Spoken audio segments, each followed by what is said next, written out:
and traditions, how the African countries are celebrating this holy month, how they are trying to enjoy the purifying moments in Ramadan. Allow me to welcome my guest today. He is Dr. Tamer Mahmoud Ahmed, a lecturer of anthropology at the Institute of the African Research and Studies at Cairo University. A very good afternoon to you, sir. Good afternoon for you. And happy Ramadan to you. Happy Ramadan to you and all the viewers. Wishing all the people a very blessed holy month of Ramadan. Thank you very much. So allow me to, before we start, to see a report about the different traditions and culture in the African countries trying to enjoy the purifying moments, the blessings and the benefits of this holy month. Let's see.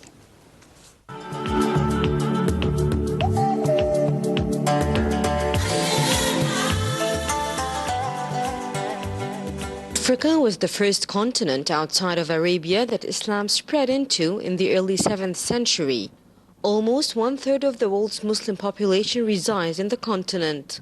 Islam has a large presence in North Africa, the Horn of Africa, the Swahili coast, and much of West Africa, with minority but significant immigrant populations in South Africa. Fasting during the Muslim lunar month of Ramadan is obligatory to Muslims.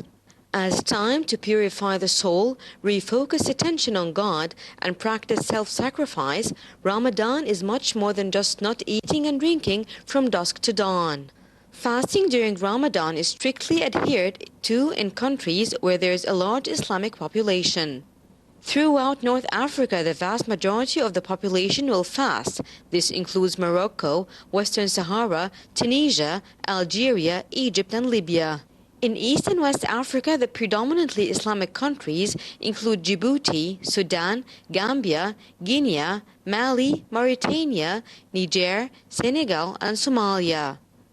Zanzibar or Tanzania and Kenya's coastal towns Mombasa, Malindi, and Lumu also have large Islamic populations. Muslims account for over half the population in as many as 28 African countries, including Nigeria and Ethiopia.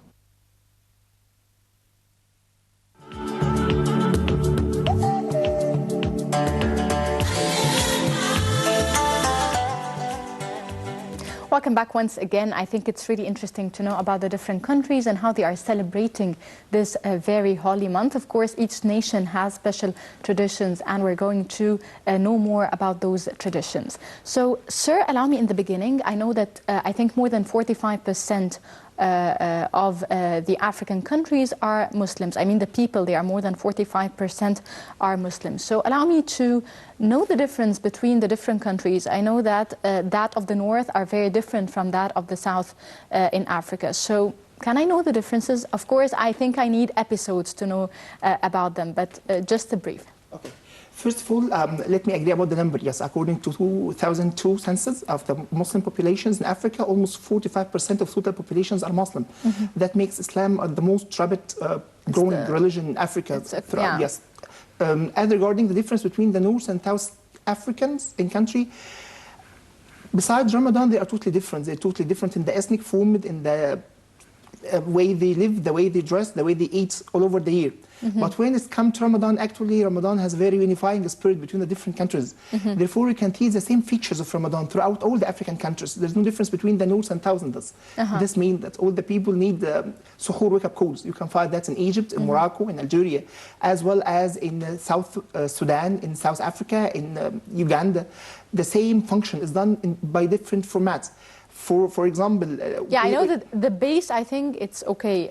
We all know that the base is similar yes. for each country, but I mean in general. In general, there's no vast difference between them regarding the spirit of Islam prevails all over. The spirit of unity and the spirit of being tolerant to each other, the spirit of having sense of each other, the poor having, being the rich having the sense of the poor, helping each other, tolerant throughout the whole community. Mm-hmm. What we are looking here is different in the base cultures that Islam has grown upon. This means in Tanzania or in Zanzibar, we can find people celebrating Ramadan days by having African tongues and African dances, African practice in the streets, even at suhoor time. Not only the one person, as we call him Saharati in Egypt, no, actually a group of people doing some African music and African dances before the dawn to make the people go up.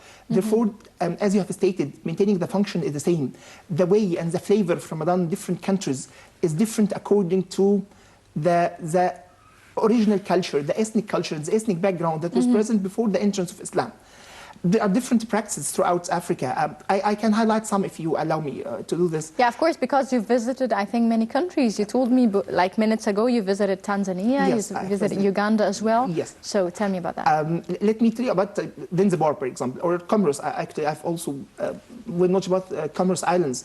In Comoros, before Ramadan, all the people have to go to the ocean side, waiting to see the moon sighting for Ramadan. It's a very good celebration.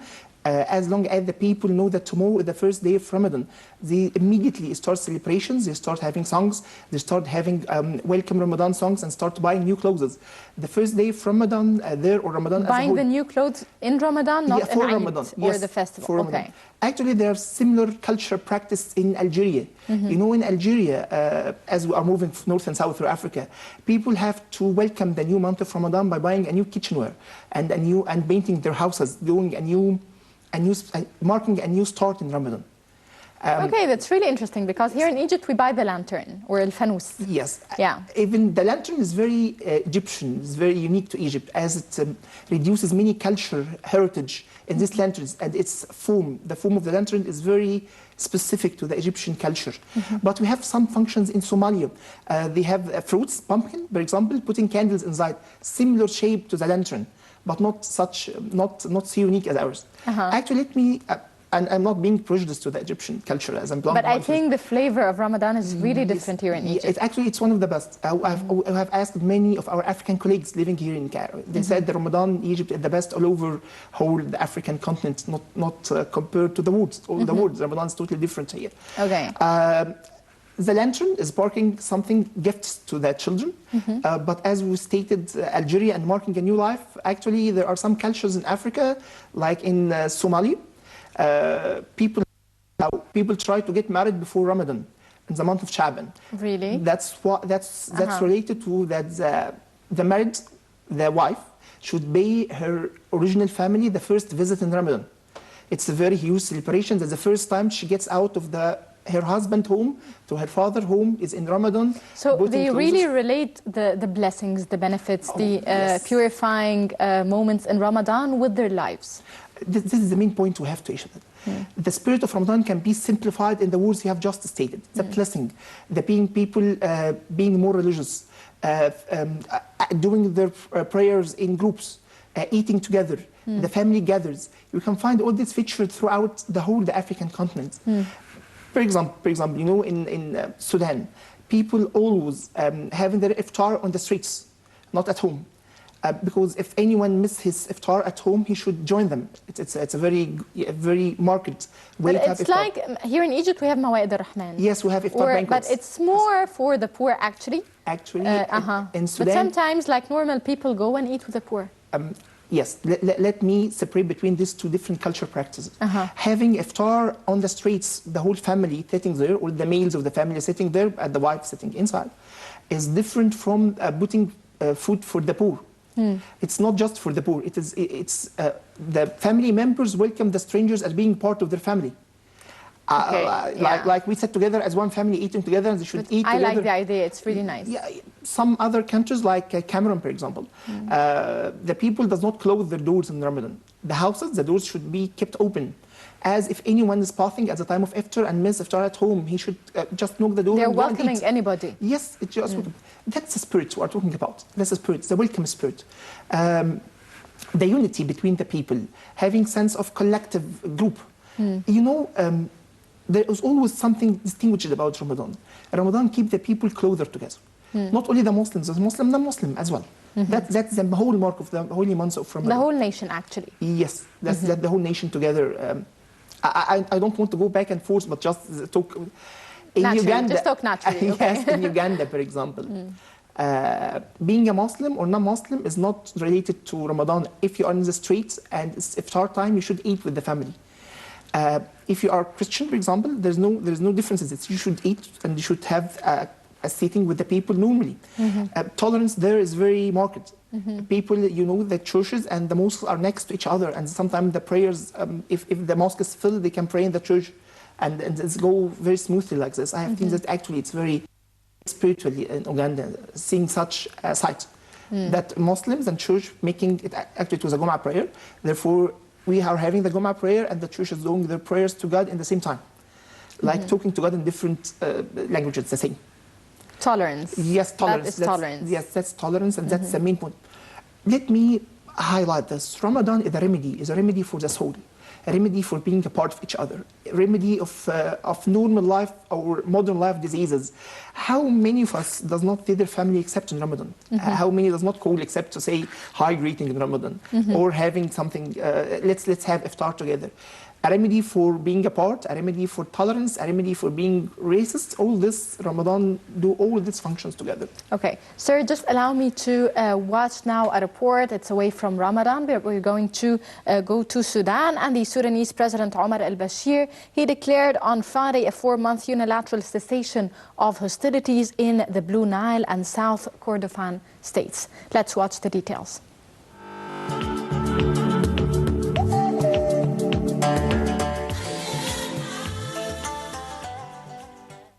The Sudanese government has been fighting the Sudan People's Liberation Movement North rebels in the two areas of South Kordofan and Blue Nile since June 2011. The ceasefire, which President Omar al-Bashir announced, took effect at 1 minute past midnight on Saturday. The official Sudan news agency SUNA said the ceasefire comes as goodwill gesture to give an opportunity for the rebel movements that did not sign the Doha document for peace in Darfur to lay down arms and to join the peace process in Sudan. It said the truce also renews the call of the President of the Republic for all the political forces and armed movements to join the national dialogue process before the General Assembly of the National Dialogue, which will be held on the 6th of August. The unilateral cessation of hostilities intervenes as the armed groups and their allied political forces are holding a meeting in Addis Ababa to discuss the way forward after the rejection of the roadmap agreement last March. On the 28th of April 2016, Sudanese Revolutionary Front SRF declared a 6-month unilateral cessation of hostilities and urged African Union mediators to organize a meeting with the government to make it effective. Last September, before the National Dialogue General Assembly of the 10th of October 2015, the Sudanese president issued a Republican decree declaring a truce for 2 months in the two areas and Darfur region and granted general amnesty for the armed movements that would join in the National Dialogue Conference.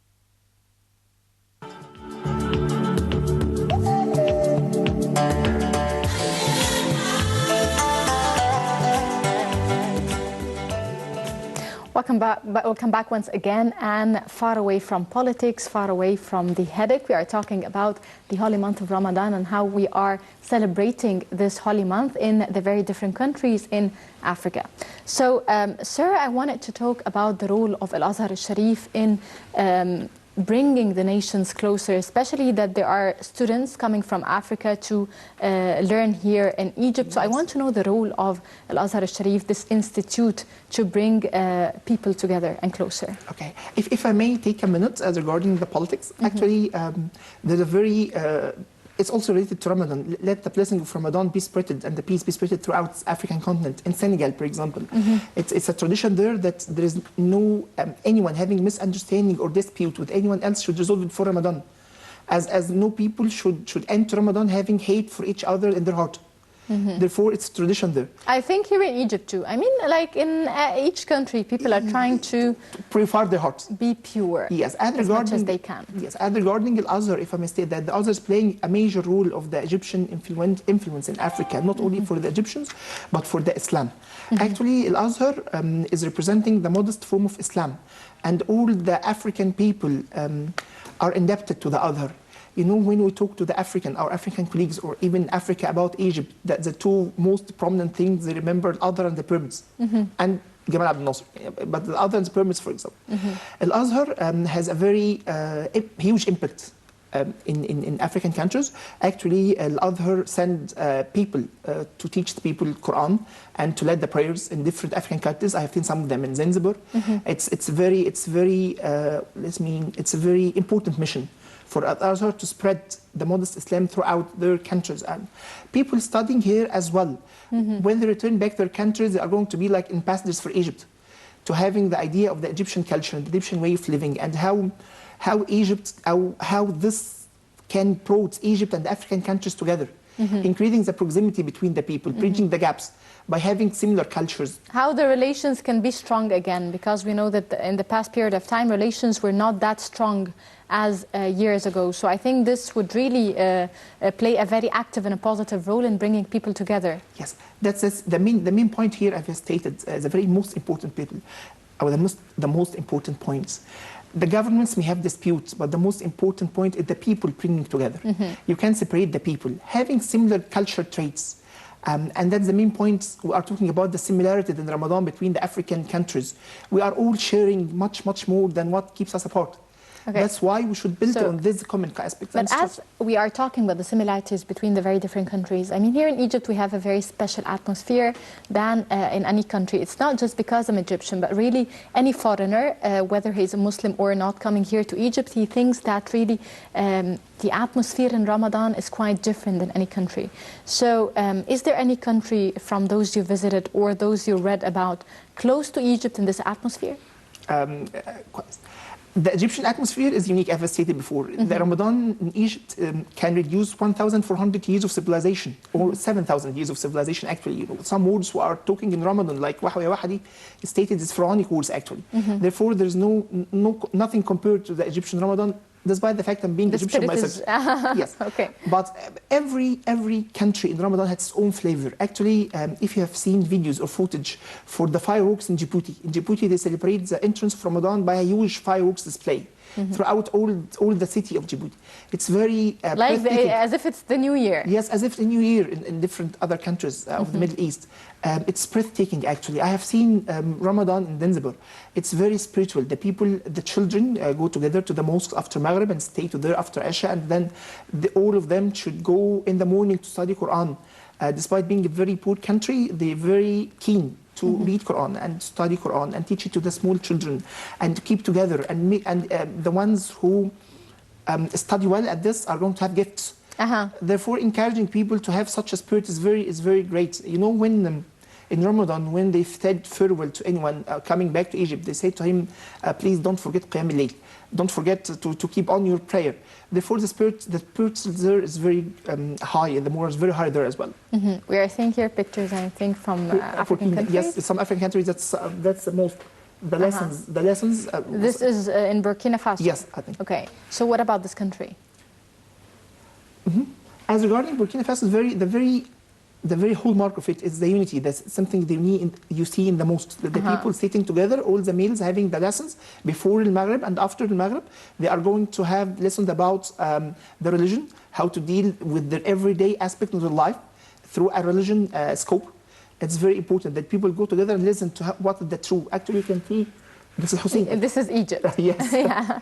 I can talk about this. It's already the footage is first taken. I wanted to talk about this. Okay, so I think if we talk about it, I think we will talk also in episodes. So yes. Talk to me about this very... of course, I know a lot about Ramadan in Egypt, but I want to know from another point of view about how do you see the unity of the people in Ramadan? How do you see that people are really different to the better in Ramadan? Definitely, yes. As I've stated, I'm an anthropology. Anthropology means looking for the humankind as a whole, the different aspects of the human being.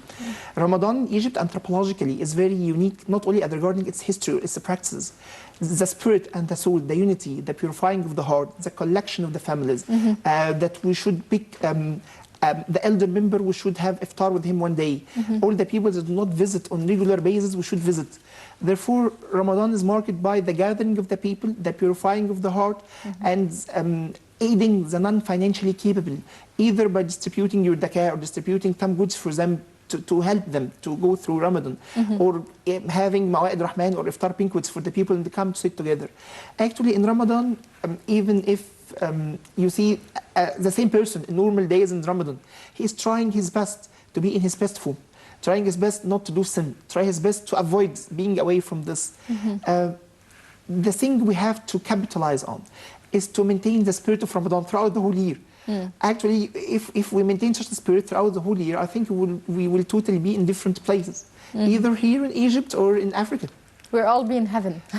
Yes, I think so. Later on, I think. I think so. So, just I wanted to end our talk about Ramadan, about the very different. Yeah, yes. I think. This is the last question. So, which country is more favorite to you in Ramadan? Yes, African countries. I will not talk about Egypt because already But, Egypt ranked in the number 1. African countries, of course, it's not about Egypt at all. Yes, actually. What's your favorite country? I mean, it's close to your traditions, close to your. It's not just important to be close to your culture. I mean, close to your heart. Yes, as regarding close to our culture, actually we have the North African countries all have similar cultural traits. Libya, Algeria, Tunisia, Morocco, we're all having special foods for Ramadan. We're having the gathering for Ramadan. We're having such Ramadan spirit. But it's different because we are Arab countries. Yes, not only Arab countries, and we are all having similar cultural traits. We prefer the same things. We are living in the same ecological conditions similarly. But seeing Ramadan in different African countries where the weather is different, the people is different, the tradition is different, is really a totally inspiring experience. To see that there are people whom you thought are very different from you, being so similar to you.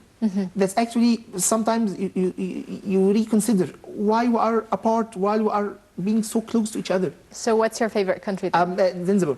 Okay. Tanzania, yes. Okay, so by this I'm going to end our talk about the Ramadan, and of course I wish you a very happy Ramadan. I don't believe that 14 days have passed in Ramadan. Yes, actually. It passes very quickly. Yes. So thank you very much for joining me, Dr. Tamer Mahmoud Ahmed, a lecturer of anthropology at the Institute of African Research and Studies at Cairo University. Thank you so much, sir. Thank you, and all your dear viewers. It was a pleasure being here. Thank you. Ladies and gentlemen, this brings us to the end of this edition of Africa Today. Thank you for watching, and please try to enjoy every blessing, every moment in Ramadan. Thank you very much.